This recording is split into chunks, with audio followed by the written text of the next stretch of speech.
Muhammad sallallahu alaihi wasallam karena ulul Quran. Tajal itu ada manifestasi perwujudan, bukan wujud Allah tapi perwujudan. Beda ya perwujudan dengan wujud. Jadi kalau ingin melihat perwujudan tajal penampakan Allah itu adalah melihat baginda Nabi Muhammad sallallahu alaihi wasallam. Kita tidak bisa melihat beliau karena bukan pada masanya. Maka agar bisa melihat baginda Nabi yang begitu jelas burhan, tidak saja mendatangkan sosok apa mazharnya Allah berupa apa penciptaan Kanjeng Nabi Muhammad SAW yang sempurna, akmalun nas, ya, sempurna yang manusia ya adalah Kanjeng Nabi Muhammad SAW. Maka kesempurnaan beliau ini adalah didahului oleh orang-orang suci sebelumnya, para nabi dan para rasul sebelumnya. Beliau para nabi dan para rasul itu belum ketajalinya Allah itu belum sempurna. Syariatnya pun tidak sempurna, belum sempurna. Maka terus berproses dari masa ke masa, dari generasi ke generasi, dari nabi ke nabi sampai 124.000 nabi, maka sempurna Kanjeng Nabi Muhammad SAW sebagai mazharnya Allah, manifestasi perwujudannya Allah. Maka agar bisa melihat sosok Kanjeng Nabi Muhammad SAW itu manusia yang begitu sempurna karena ulul Quran, tidak saja mendatangkan Kanjeng Nabi, Allah menciptakan Kanjeng Nabi. Dan wa anzalna ilaikum nuran mubina, dan kami turun kepadamu nuran mubina, cahaya yang jelas.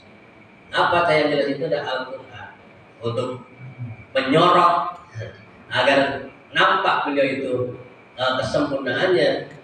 Maka Allah turunkan cahaya, yaitu Al-Quranul Karim, sebagai apa? Sebagai mukjizat Kanjeng Nabi Muhammad SAW. Jadi kalau tidak paham Quran, tidak akan memahami Kanjeng Nabi, tidak akan bisa melihat Kanjeng Nabi, bagaimana akhlak beliau, ya, baik secara personal ataupun secara komunal untuk dirinya sendiri, seluruhnya. Karena Kanjeng Nabi adalah manusia yang sempurna, yang telah nabi-nabi semua ini masuk ke dalam sifat-sifatnya Kanjeng Nabi Muhammad SAW. Syariatnya juga masuk ke dalam syariatnya Kanjeng Nabi Muhammad SAW.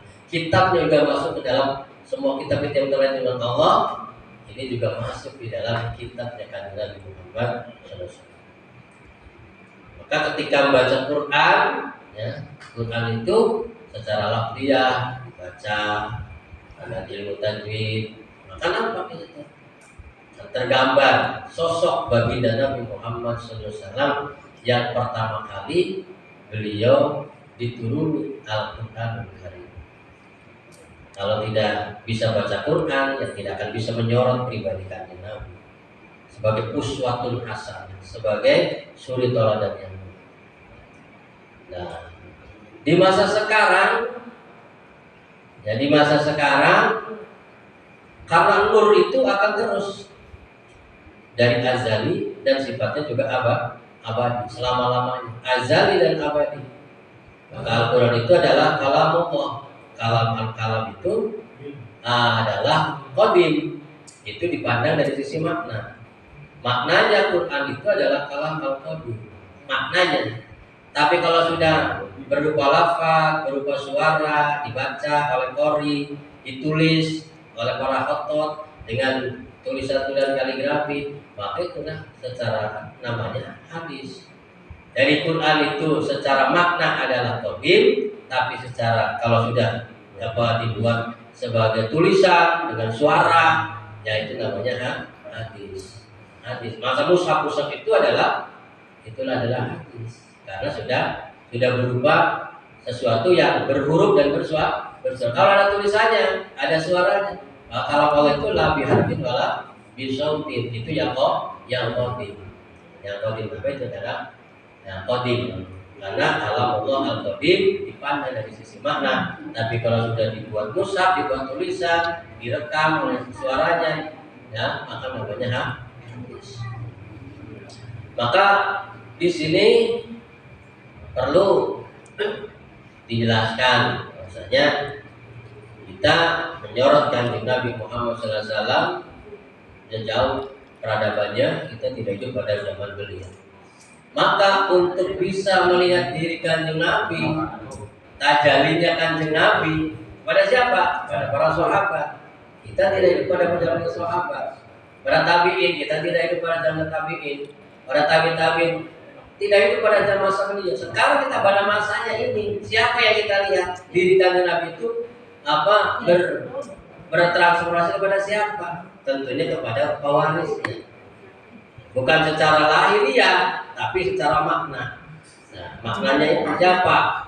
Maka diturunkanlah di sini kita melihat para pewarisnya, para warasahnya, warasatul anbiya, para ulama. Ulama yang mana? Ulama yang menjadi khulafaur rasyidin waliullah. Karena ulama itu ada dua, ada ulama yang mengerti tentang ilmu-ilmu Allah. Ulama yang mengerti tentang ilmu Allah. Ada ulama yang mengerti tentang Allah. Jadi ada yang tahu tentang hukum-hukum Allah, hukum-hukum. Ada yang mengerti tentang Allah, tentang membahas tentang zatiahnya Allah. Ada yang tahu dengan ulumillah, ada yang tahu dengan Allahnya. Maka yang sempurna adalah ulama yang kedua-duanya mengerti tentang hukum-hukum Allah, ilmu-ilmu Allah, juga arif billah. Ada yang alim bi ulubillah, ada arif billah. Inilah Syekh Mursyid. Syekh Mursyid itu adalah orang yang komplit, ya.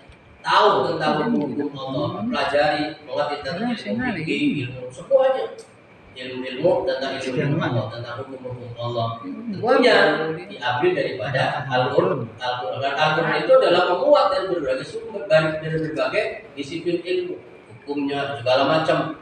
Nah, kemudian ada yang arif billah, orang yang mengerti, paham tentang Allah, sudah kenal dengan Allah. Inilah yang disebut dengan Syekh Mursyid. Dan Syekh Mursyid ini adalah tajalli daripada kanjeng Nabi Muhammad SAW.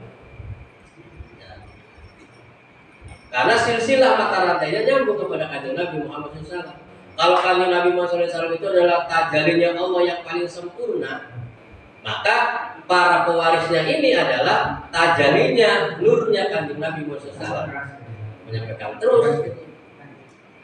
Sehingga beliau-beliau inilah yang akan menyorot, ya, akan memancarkan cahaya, nur tadi, yang dimaknai nur itu.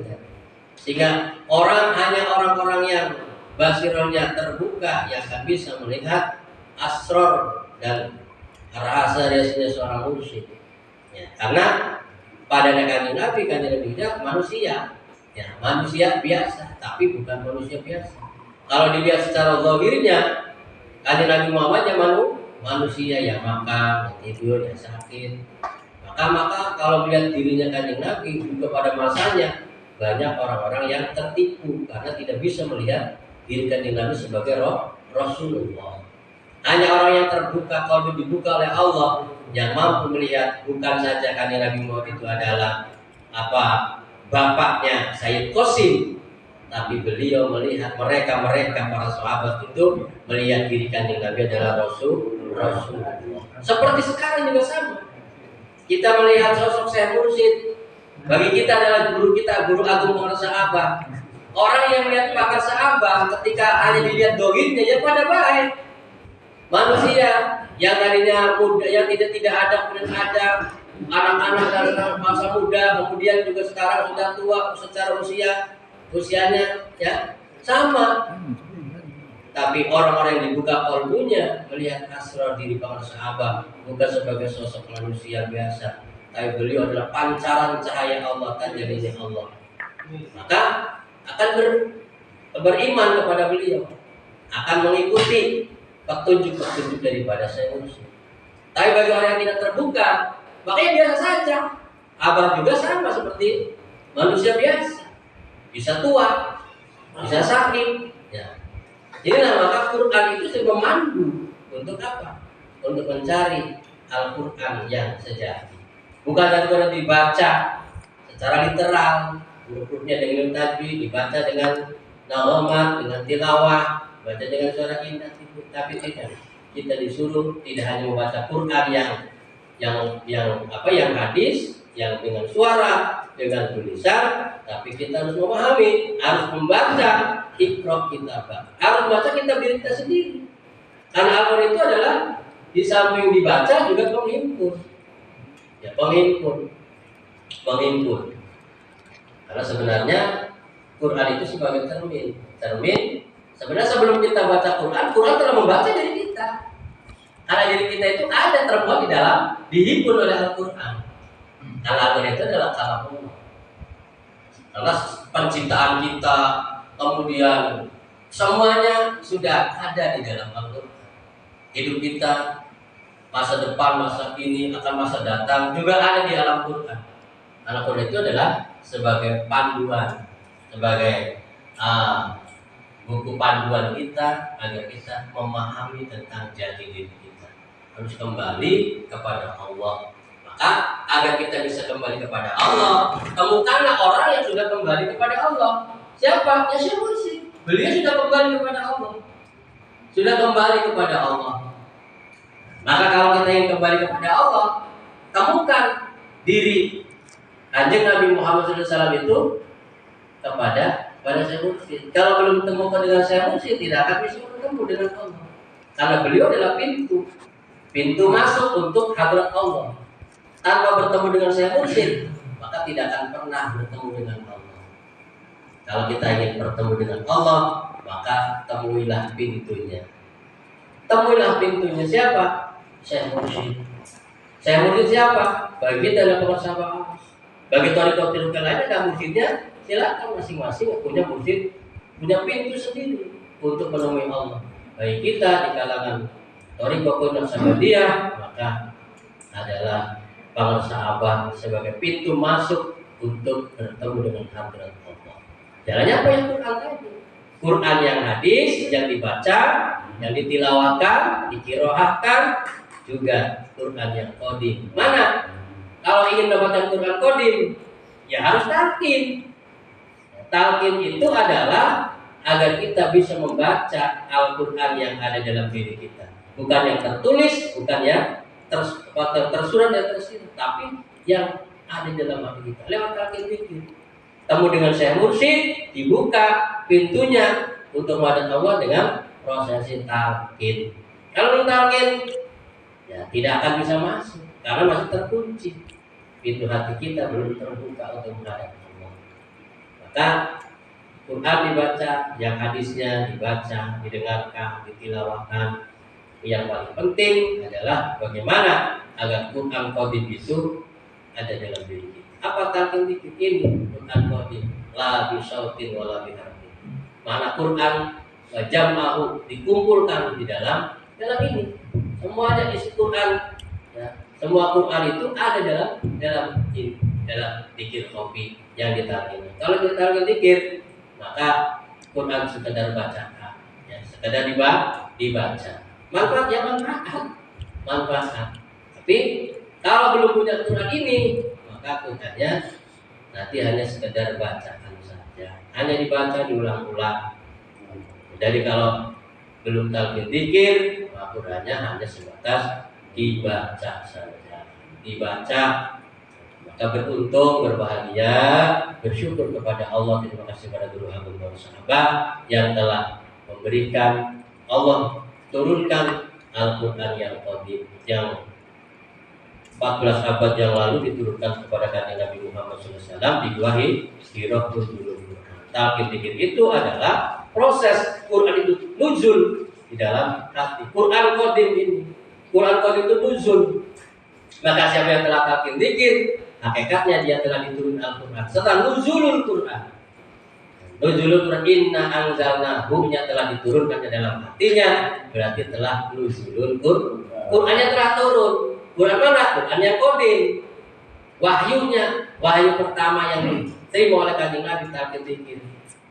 Iqra itu adalah materinya adalah la ilaha illallah bismi rabbika, itu adalah ini zikir Rabbi. Jadi ketika talqin zikir itu sudah disuruh baca Iqra, baca Iqra bismi rabbikal ladzi khalaq.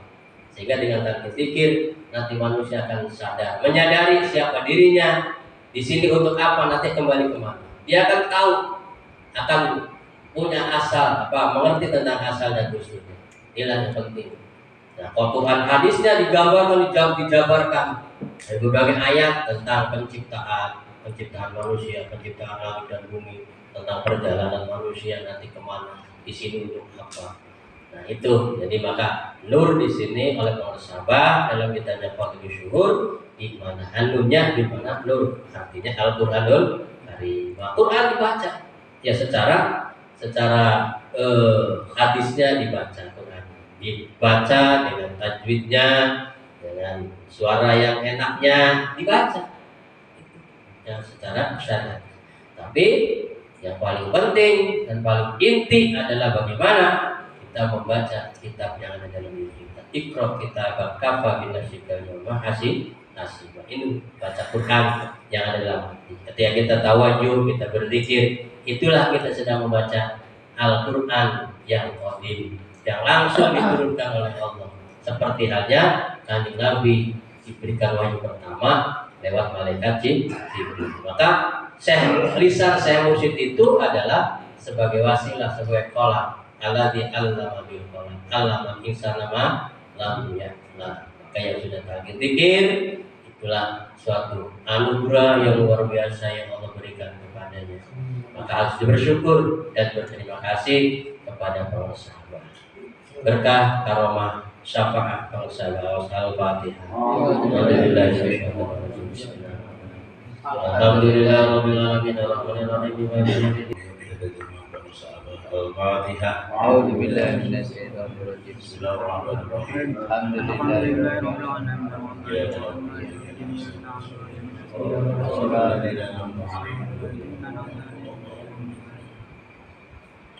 Alhamdulillahilladzi faddalana ala katsirin min ibadihil mu'minin. Allahumma shalli 'alan nabiyil hasyimiyyin Muhammad wa 'ala alihi wa sallim taslima wa ba'du ilahi rabbal maqsudi wa ridha wa tabi'ati bi mahabbataka wa ma'rifati bima kahabata.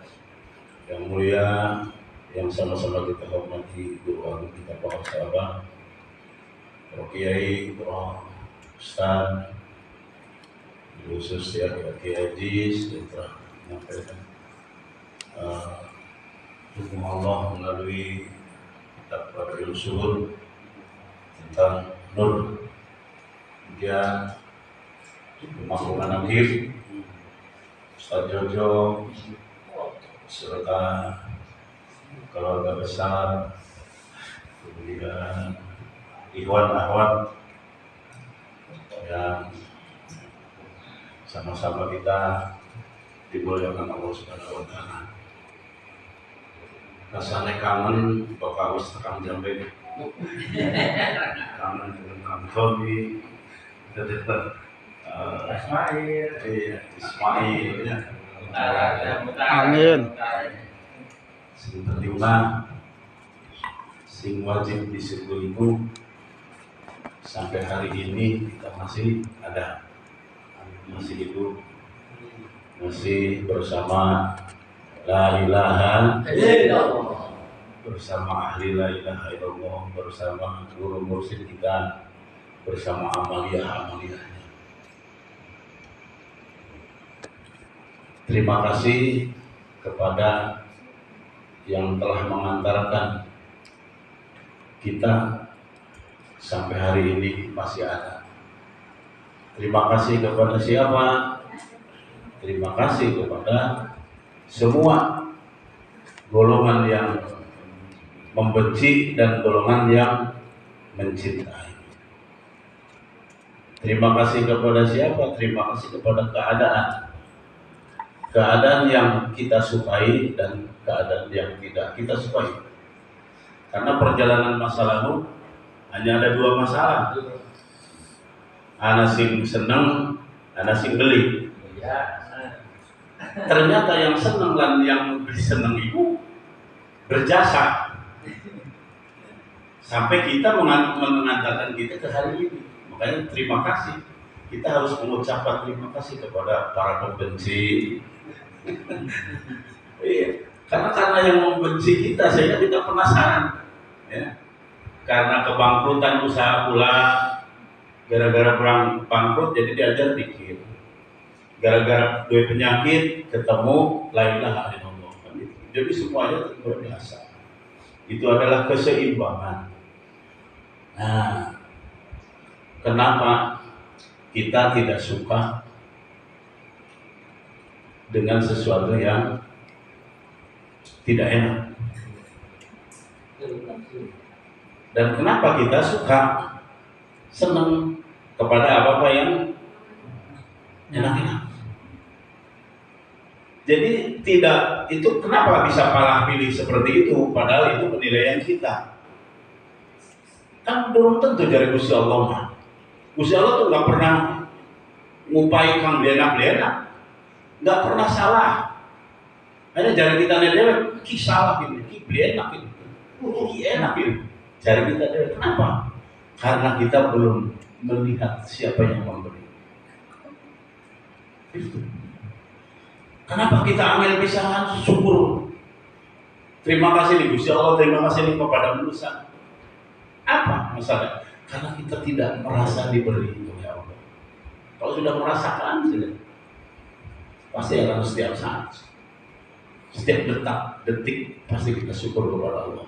Kalau tahu yang memberi kita hidup, yang menggerakkan kita, yang membayar rezeki kita. Nah, kita ini ternyata